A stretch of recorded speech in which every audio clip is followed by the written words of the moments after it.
Hi, I'm Jamie. And I'm Amber. I really enjoy designing garment patterns. We're going to show you some tips and tricks to be more successful when sewing our patterns.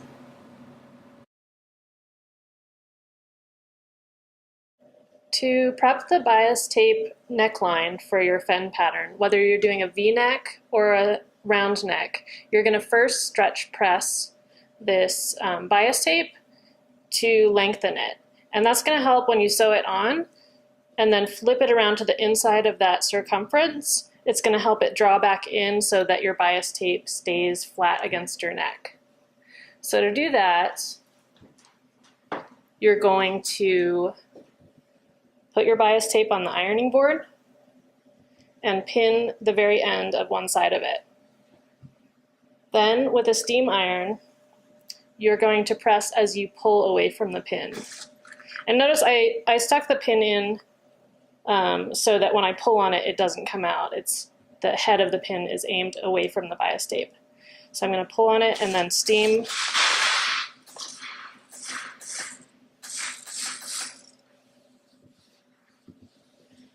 You want to steam the entire length of your bias tape.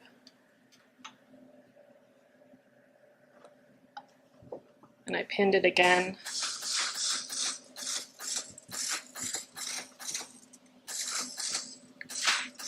So I can stretch and press that bias tape to be as long as it can be. A very steamy iron will help here.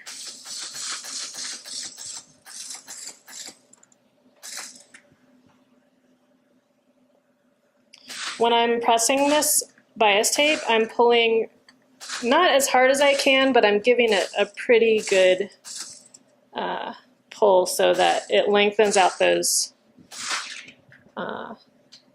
the bias tape along the bias. So you're going to see a change in the width of the bias tape, and you're going to see a lot more length once you finish doing that. Once you've stretch pressed the entire length of your bias tape, you're going to bring the raw edges of your bias tape together, bringing the wrong sides of it together so it's right side facing out. This is a reversible fabric, so I could fold it either way, but if you have a right side, you're going to want that to be facing out when you fold it. And then press a crease down the entire length of your bias tape. You'll want a steamy iron for this as well. Just don't steam your fingers. And you can pin this to your ironing board as well if that helps you.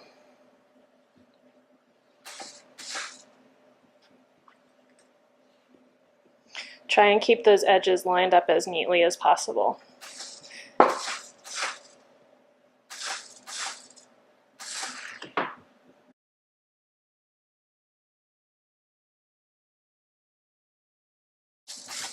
As you're steaming it, you should keep a little bit of tension on it so you don't steam out the stretch pressing that you've done. And you can stretch it a little bit additionally as you're pressing that fold into your bias tape. And now we're going to take it over to our garment and pin it to our neckline to get started with sewing it on. For the V-neck Fen, you're going to start at the center front point of your garment, and you want to line up the raw edges of your bias tape with the raw edges of the neckline. And we're going to start right here at the V, so I'm going to pin going straight down that bias tape to the neckline. And then I'm going to go ahead and put a mark right there on my bias tape straight down, because I want to start my stitching directly below the point of the V. I want to make sure it's just in line with this V going straight down. And that's going to help me have a very nice finished seam right at the center front of your garment, which is the most noticeable part. So you want to make sure that's nice and directly below. And then that's the only place I'm going to pin, because we're going to stretch this as I sew. So now I'm going to take it to the machine and get started. put your garment in the machine at preparing for a 1/4 inch seam allowance, and you're going to want to bring the needle down and make sure it's going into the neckline, the bias tape and the neckline, right where you made that mark. So make sure you're at a 1/4 inch and then bring that needle down right in your mark. I'm going to take the pin out because it's very close to my sewing needle. So once you have it placed in the machine and you have your needle down, you're going to sew a few stitches and then back tack, not going past the mark, not going past where the needle is in right now. Or if you have a machine that has a tack button, you can just push the tack button and secure the beginning of your seam that way.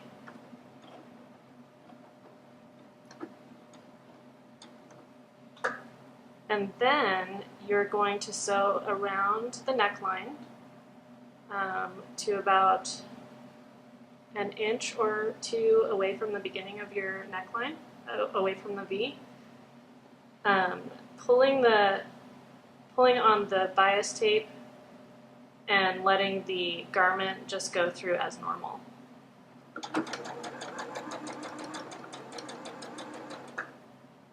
When I'm sewing this neckline, I like to pay more attention to the left edge of the bias tape than making sure it's exactly a 1/4 inch, because that fold is going to be sticking out of your neckline. So if you can keep the seam the same distance from that fold the entire way around the neckline, it's going to give you the neatest neckline. So once you get started, pay attention to where that fold is on your foot and keep it in the same place.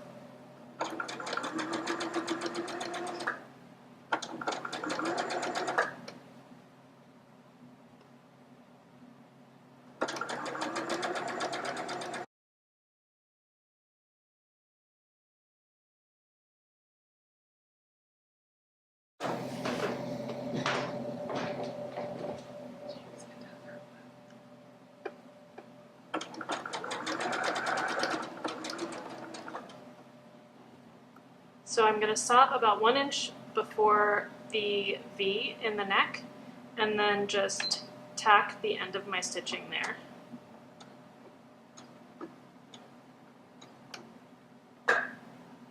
And then you can take it out of the machine.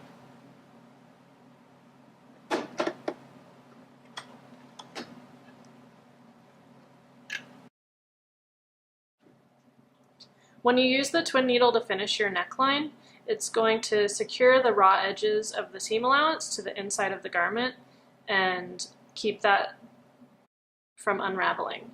So start your seam at the back of your neckline and place the garment into the machine so that the inner twin needle is going down just to the left of the seam between the garment and the binding. You want it to be pretty close because it's going to need to catch that seam allowance on the inside, but just a little bit on the garment side of this seam.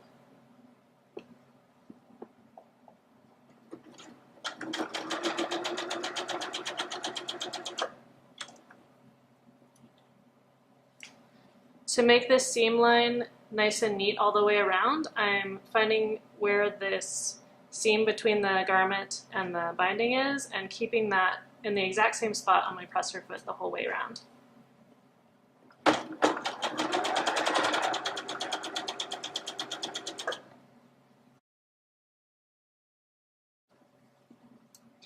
When you get close to the V, you want to make sure those tails are going away from the V and that your crossover here at the center front is still nice and neat. Stitch right down to that point and then stop before pivoting.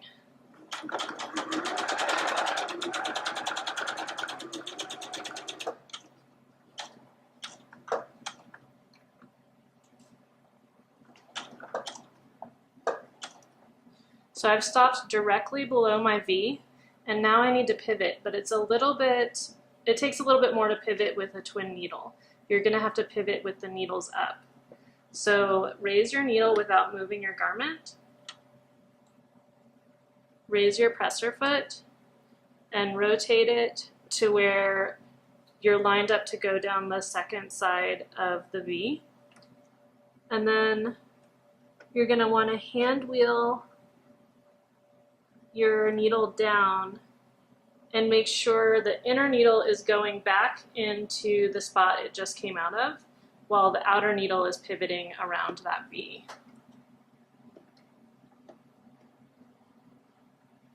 And if you can make sure the right needle goes right into the same spot, it's going to give you the neatest V-neck. And once you have it in place, you're ready to go down the second side of the V.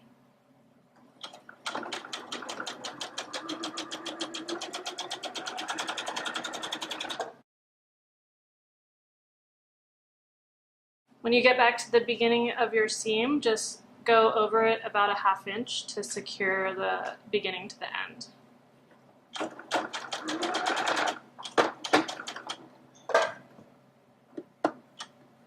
And then you're finished with your twin needle.